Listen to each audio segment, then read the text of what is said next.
इस वाले घर पे भी होम स्टे बनाइए। बादल लगने के बाद तो घाटी और भी गजब की दिखाई देती है। मनसूना जाते हुए यहाँ पे सबसे डेंजर जोन है भाई, स्वाद में बहुत बढ़िया होती है और आजकल ही खाई जाती है। कुछ समय तक बादल कुछ ऐसे तैरने लगते हैं इन पहाड़ों में। सुबह के 8 बजे आज बाहर का माहौल देखिए, बहुत ही सुंदर सा। बाकी माँ पापा की तैयारी भी हो चुकी है परवाड़ी वाले घर की ओर जाने की।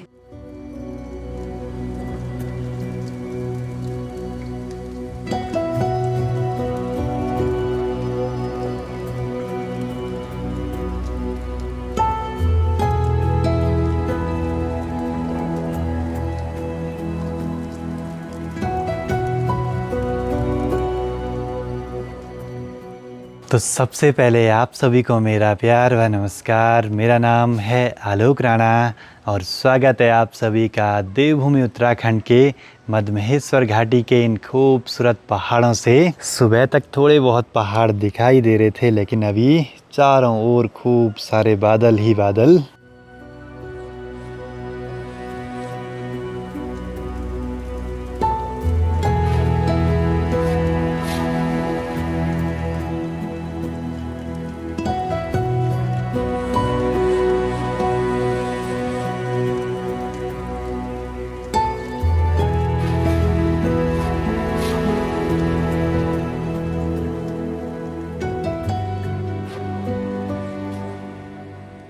सुबह से लगा हुआ था वीडियो एडिटिंग वगैरह के काम पे, बस अब थोड़ी देर में कॉल्स और मैसेज वगैरह आते हैं तो उनके रिप्लाई करना भी ज़रूरी रहता है भाई। अभी तो बरसात का टाइम है तो चारों ओर ऐसा ही माहौल रहता है। अगर सितंबर अक्टूबर में आपकी ट्रिप का प्लान बन रहा है और आप हमारे चौखंबा दर्शन होम स्टे में स्टे के लिए आना चाहते हैं, आपकी यहाँ पे बुकिंग हो जाए, उसके लिए ट्रिप का प्लान बनते ही बुकिंग करवा लीजिएगा। नीचे डिस्क्रिप्शन में दिए गए नंबर पे आप कॉल या व्हाट्सएप के माध्यम से यहाँ पे अपनी बुकिंग्स कंफर्म करवा सकते हैं। अब कई लोग मेरे को पूछते हैं कि यहाँ पे आने का सबसे बेस्ट टाइम क्या है।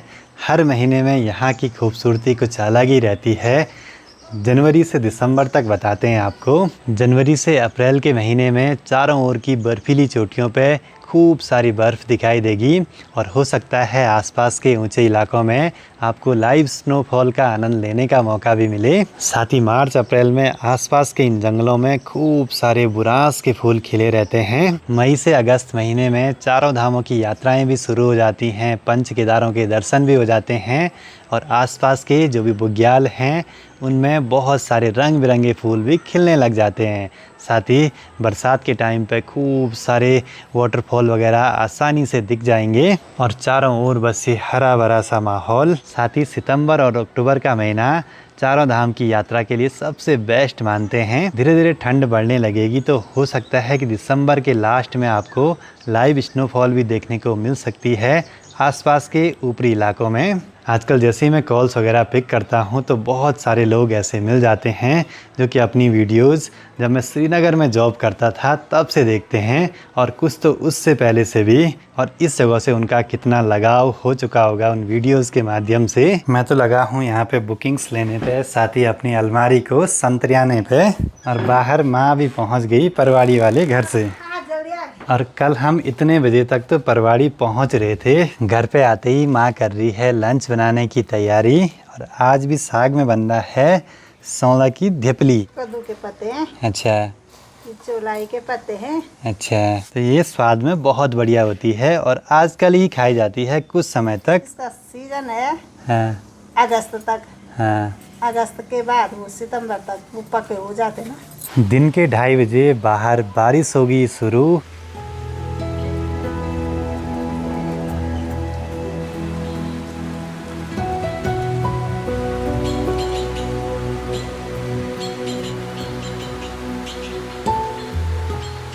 बारिश की बूंदें बहुत गजब की दिखाई देती हैं जब वो ज़मीन से टच होती हैं।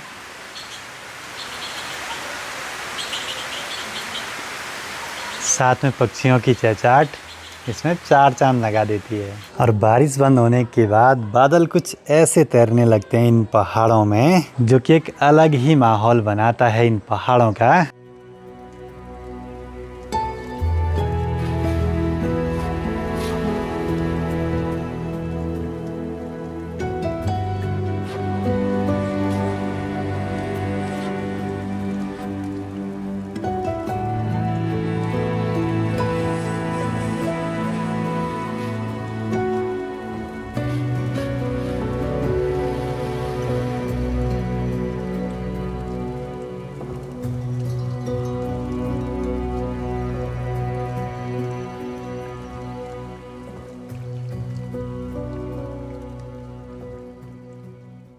शाम के 4:15 अभी ज़रा मनसुना मार्केट में चलते हैं। वहाँ पे कूल पहाड़ी आया है तो उसका कुछ सामान था अपने पास, कब्जे वगैरह वो देने हैं। ठीक सामने बादलों के बीच है रांसी गांव और वहाँ से सीधे यहाँ मनसुना मार्केट तक आए हैं। 2 ब्लॉगर लगे हैं कटिंग कराने पे, मतलब इनका भी मेन मार्केट यहीं मनसुना है। आज मिल गए सारे क्लासमेट, बस ऋतिक थोड़ा छोटा है हमसे।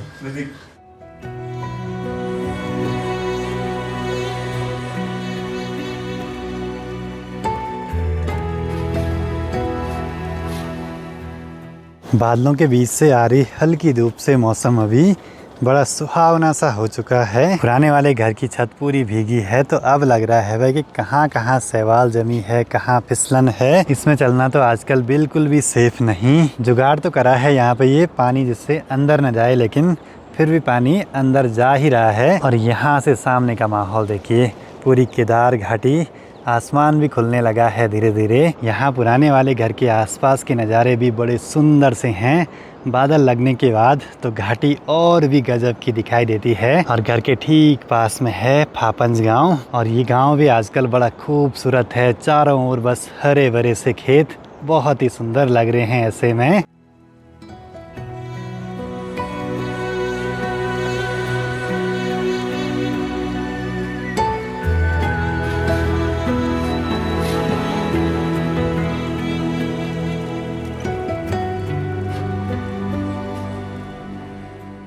चलो जी, शाम के 6 बजे अभी चलते हैं ज़रा गौशाला की तरफ, वहाँ के काम निपटाने के लिए। अब आजकल इन रास्तों में बहुत फिसलन है तो सावधानी से चलना पड़ेगा। और सबसे बड़ी दिक्कत आजकल जोंक लग जाती हैं बहुत ज़्यादा। वैसे यहाँ बरसात में इस रास्ते पे पूरा पानी आता है जो कि बड़ा गजब का दिखता है, लेकिन इस बारी अभी पता नहीं क्या हुआ, पानी नहीं आया। शायद तेज़ बारिश ऐसे बहाने वाली नहीं हो रही है। जहाँ देखो वहाँ सिर्फ हरियाली ही हरियाली और शैवाल ही शैवाल।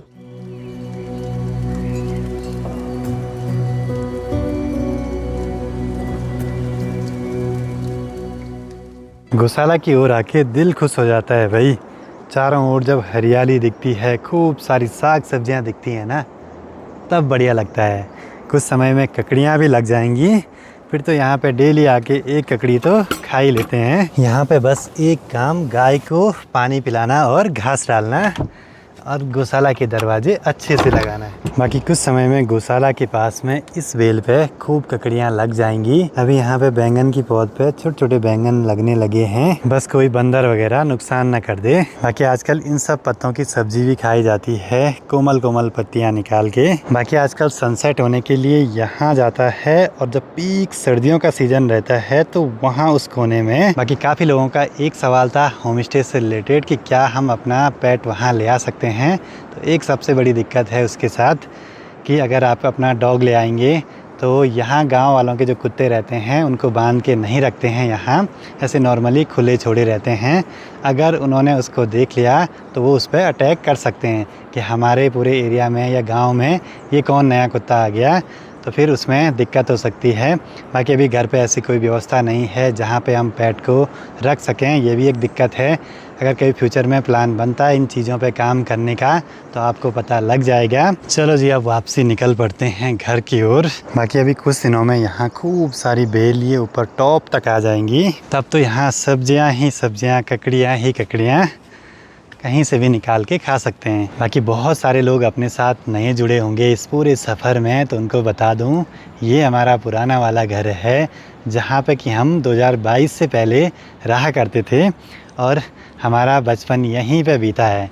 हमने नया घर गांव में बनाया है, उसका रीज़न है कि यहाँ पे आजकल मॉनसून के टाइम पे आसपास लैंडस्लाइड का डर हो जाता है, जिस वजह से यहाँ पे नहीं रहते हैं रात के टाइम पे, दिन में आना जाना लगा रहता है। ये घर छूट गया है इसीलिए इसकी लापरवाही हो रही है, लेकिन जल्दी इसका भी कुछ जुगाड़ करेंगे यहाँ पे। देखते हैं भाई, इस बार ही हमने सोचा था कि यहाँ ऊपर छत में डैम प्रूफ करेंगे, लेकिन होम स्टे बनाने के काम में इतने बिजी थे कि यहाँ का काम नहीं हो पाया, तो जिस वजह से अब ये काम बरसात के बाद ही होगा भाई, पर करेंगे ज़रूर से इसको अच्छे से अच्छा। कई लोगों का ये कहना है कि इस वाले घर पे भी होम स्टे बनाइए, तो अभी तो प्लान नहीं है, शायद नहीं बनाएंगे क्योंकि एक होम स्टे बनाया है वही अच्छे से चल जाए तो बहुत है अपने लिए। बाकी अब चलते हैं भाई, फ़ोन की स्टोरेज भी भरने वाली है।